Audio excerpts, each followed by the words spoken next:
Good news kutokea jijini Dar es Salaam na ienee katika wafanyakazi wote wa sekta binafsi katika mikoa 31 ya Tanzania ni kwamba kima cha chini cha mshahara kwa wafanyakazi wa sekta binafsi kimeongezeka kwa wastani wa asilimia 33.4 ambacho ni kutoka shilingi 275,060 hadi 358,322. Akitangaza kima hicho cha chini, waziri wa nchi ofisi ya waziri mkuu, kazi, vijana, ajira na watu wenye ulemavu, Ridhiwani Jakaya Kikwete amesema kima hicho kitaanza kutumika Januari 1, 2026 na amewataka waajiri wote kuhakikisha wanakizingatia kima hicho, kwani ni takwa la kisheria, na kuhakikisha pia wafanyakazi wao wanalipwa mishahara kwa wakati. Ndugu wanahabari, tufanye rejea ya sheria ya kazi sura ya 300 pamoja na mambo mengine imenipa mamlaka mimi kama waziri mwenye dhamana ya masuala ya kazi kuunda bodi ya kima cha chini cha mishahara kwa ajili ya kufanya utafiti na kushauri kuhusu viwango vya chini vya mshahara pamoja na masharti mengine ya kazi.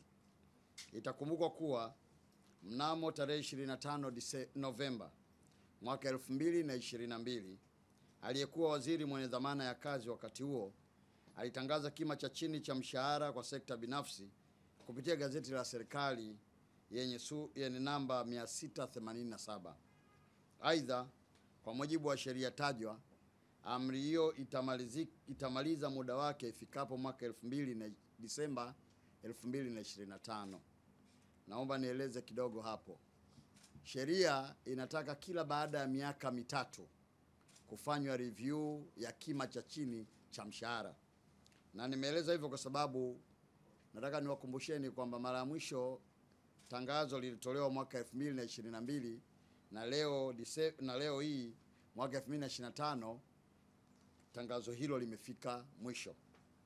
Ndugu wanahabari, ninao furaha ya kuwaambia kuwa mchakato wa upangaji wa kima cha chini cha mshahara umekamilika.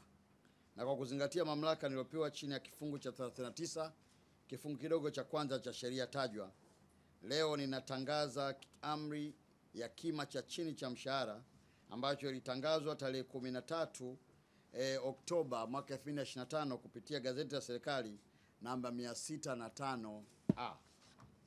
Kwa mujibu wa amri hiyo, sekta ya kima cha chini cha mshahara zimeongezeka kutoka 13 kama ilivyokuwa mwaka 2022 hadi sekta 16 mwaka 2025 na kutoka sekta ndogo 25 za mwaka 2022 hadi sekta 46 za mwaka 2025. Aidha, kima cha chini cha mshahara kimeongezeka kwa wastani wa asilimia 33.4 kutoka shilingi 275,060. Nirudie tena, shilingi 275,060 hadi shilingi 358,322. Ndugu wanahabari, amri ya kima cha chini cha mshahara imegusa sekta mbalimbali ikiwemo sekta ya kilimo, sekta ya afya, sekta ya mawasiliano, sekta ya usafirishaji, sekta ya hoteli, sekta ya madini, biashara na viwanda, shule binafsi, huduma za ulinzi binafsi, nishati, uvuvi, huduma za baharini, michezo, utamaduni pamoja na huduma nyinginezo. Aidha, kwa mujibu wa amri hiyo, kima cha chini cha mshahara kwa sekta binafsi kitaanza kutumika rasmi tarehe 1 Januari mwaka 2026. Leo tumekutana ikiwa ni kutoa tangazo rasmi kwamba tutakapoanza tarehe 1 Januari mishahara katika maeneo hayo ya sekta binafsi nayo pia itabadilika. Ndugu wanahabari, kima cha chini cha mshahara kimepangwa kwa kuzingatia vigezo mbalimbali vilivyoainishwa katika mkataba ya shirika la kazi duniani, lakini pamoja na viwango vya kitaifa vilivyoainishwa kupitia sheria ya kazi sura namba 300. Baadhi ya vigezo hivyo ni pamoja na uwezo wa waajiri kulipa, kupanda kwa gharama za maisha, uwezo wa waajiri katika kuendesha biashara zao kwa tija, na dira ya maendeleo ya nchi katika kukuza uchumi, ajira na kazi zenye staha.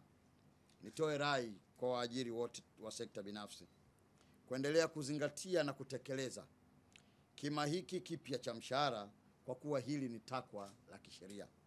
Ofisi yangu haitasita kuchukua hatua kwa waajiri ambao hawatotekeleza au watakao kaidi au kushindwa kutekeleza amri hii kwa makusudi.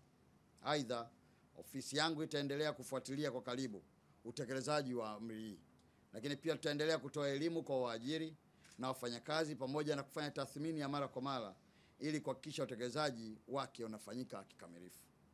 Nawashukuruni sana kwa kunisikiliza. Nataka nikuwakumbushe tu waajiri katika sekta binafsi. Serikali iko serious sana katika jambo hili. Watanzania wanalalamika sana. Watoto wa Kitanzania ambao wanafanyishwa kazi wanalalamika sana. Na tumekuwa mara kwa mara tunafanya inspection. Wako baadhi ya kampuni hapa sitaki kuzitaja tumezifungia, na wako baadhi ya waajiri tumekwisha peleka katika vyombo vya sheria, lakini nataka niwakumbushe kwamba sio wajibu wa wizara. Tuelewa, wizara sio mapolisi. Hatuna sababu ya kuanza kukabana ili watu waweze kulipwa mishahara yao. Maadamu wewe kama ni mwekezaji, timiza wajibu wako kama mwekezaji. Sisi kama serikali malengo yetu makubwa ni kuona uwekezaji unazidi kushamiri katika nchi hii. Sio kwenda kufikia sehemu ya kwamba mwekezaji tunakukamata au tunakunyang'anya leseni ya biashara au tunakupeleka mahakamani alafu heshima ya nchi inaharibika.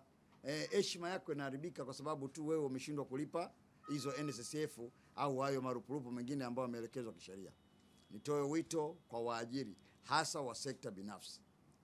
Waangalieni watumishi hawa, kwa sababu mnachokipata ni kwa sababu ya kazi kubwa inayofanywa na vijana hawa wa Kitanzania.